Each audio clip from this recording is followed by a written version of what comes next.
বিসমিল্লাহির রহমানির রহিম। একটু থামুন। এই ভিডিওটা আপনার জীবনের সবচেয়ে গুরুত্বপূর্ণ ভিডিওগুলোর একটি হতে পারে, কারণ আজকে আমরা সেই মুহূর্তের কথা বলবো যে মুহূর্তটি প্রতিটি মানুষের জীবনে একবারই আসে, মৃত্যুর মুহূর্ত।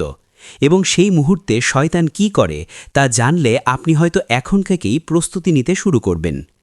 একটু ভাবুন, সারা জীবন শয়তান আপনাকে বিভ্রান্ত করার চেষ্টা করেছে, কিন্তু জীবনের সব সুযোগ শেষ হয়ে আসছে, তখন সে কি চুপ করে বসে থাকবে?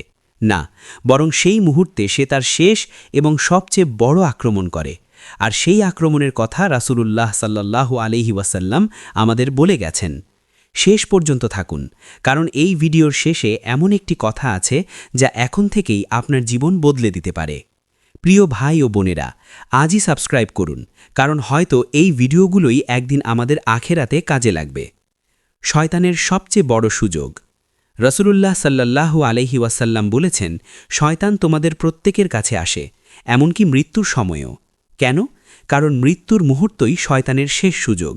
জীবনের পুরোটা সময় সে হয়তো আপনাকে পাপে ফেলতে পারেনি, কিন্তু শেষ মুহূর্তে যদি ঈমান নষ্ট করতে পারে, তাহলে সারা জীবনের সব আমল বৃথা। এটাই তার সবচেয়ে বড় চাল।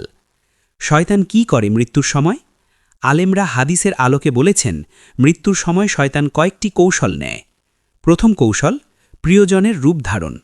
শয়তান মৃত্যুপথযাত্রীর সামনে তার মৃত মা বাবার বা প্রিয় মানুষের রূপ ধারণ করে এবং বলে, বেটা, তুই কি ইহুদি হবি না, খ্রিস্টান হবি না, আমরা এই ধর্মে মারা গেছি। এই মুহূর্তে মানুষ দুর্বল থাকে, প্রিয়জনের মুখ দেখলে মন নরম হয়। তাই রাসূলুল্লাহ বলেছেন, মৃত্যুর সময় যদি কেউ তোমাকে ঈমান থেকে সরাতে চায়, মনে করো সে শয়তান। দ্বিতীয় কৌশল, পানির প্রলোভন। মৃত্যুর সময় মানুষের প্রচণ্ড পিপাসা লাগে, শয়তান এসে পানি দেখায়, বলে এক ঢোক পানি পাবে, শুধু এক মুহূর্ত আমার কথা মানো। রাসূলুল্লাহ বলেছেন, মৃত্যুর সময় কেউ পানি দিতে এলে তার পরিচয় নিশ্চিত করো। তৃতীয় কৌশল, হতাশা তৈরি করা। শয়তান মৃত্যুপথযাত্রীর সামনে তার সমস্ত পাপ তুলে ধরে, বলে, তুমি এত পাপ করেছ, আল্লাহ তোমাকে মাফ করবেন না, ঈমান রেখে কি লাভ? এই মুহূর্তে মানুষ যদি আল্লাহ রহমত থেকে নিরাশ হয়, সেটাই কুফুর। কালিমার গুরুত্ব। কেন লাব্বাইকা বলা জরুরি? রাসূলুল্লাহ সাল্লাল্লাহু আলাইহি ওয়াসাল্লাম বলেছেন, যে ব্যক্তির শেষ কথা হবে লা ইলাহা ইল্লাল্লাহ, সে জান্নাতে প্রবেশ করবে। এই একটি হাদিসই যথেষ্ট, কিন্তু শয়তান ঠিক এই কালিমাটিই মুখে আসতে দিতে চায় না। সে জানে যদি মানুষ মৃত্যুর সময় কালিমা পড়তে পারে, তার সব চেষ্টা ব্যর্থ। তাই সে সেই মুহূর্তে সবচেয়ে বেশি আক্রমণ করে। তালকিন, পাশের মানুষের দায়িত্ব। রাসূলুল্লাহ সাল্লাল্লাহু আলাইহি ওয়াসাল্লাম বলেছেন, তোমাদের মৃত্যুপথযাত্রীদের কাছে লা ইলাহা ইল্লাল্লাহ বলো। এটাকে বলা হয় তালকিন, মৃত্যুপথযাত্রীকে কালিমা স্মরণ করিয়ে দেওয়া। কেন? কারণ সেই মুহূর্তে শয়তান তাকে বিভ্রান্ত করার চেষ্টা করছে। পাশের মানুষের কণ্ঠে কালিমা শুনলে সে যেন সেই পথেই মনোযোগ দিতে পারে। এই কারণেই ইসলামে মৃত্যুপথযাত্রীর পাশে থাকা এত গুরুত্বপূর্ণ। কিভাবে প্রস্তুত থাকবেন? রাসূলুল্লাহ সাল্লাল্লাহু আলাইহি ওয়াসাল্লাম মৃত্যুর জন্য প্রস্তুতির কথা বলেছেন। প্রথম, প্রতিদিন কালিমা পড়ার অভ্যাস করুন। মুখে যা অভ্যাস থাকে শেষ মুহূর্তে তাই আসে।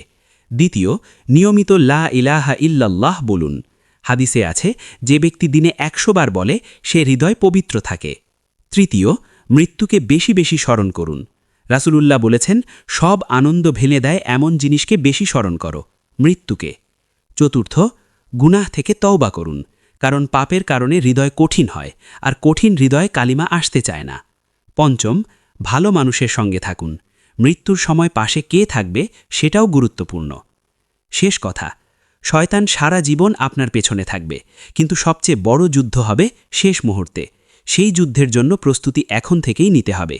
প্রতিদিন কালিমা পড়ুন, তওবা করুন, আল্লাহর রহমতে আশাবাদী থাকুন, কারণ শয়তানের সবচেয়ে বড় অস্ত্র হল আল্লাহ রহমত থেকে নিরাশ করা। আর আল্লাহ বলেছেন, আমার রহমত থেকে নিরাশ হইও না, নিশ্চয়ই আল্লাহ সকল গুনাহ মাফ করেন।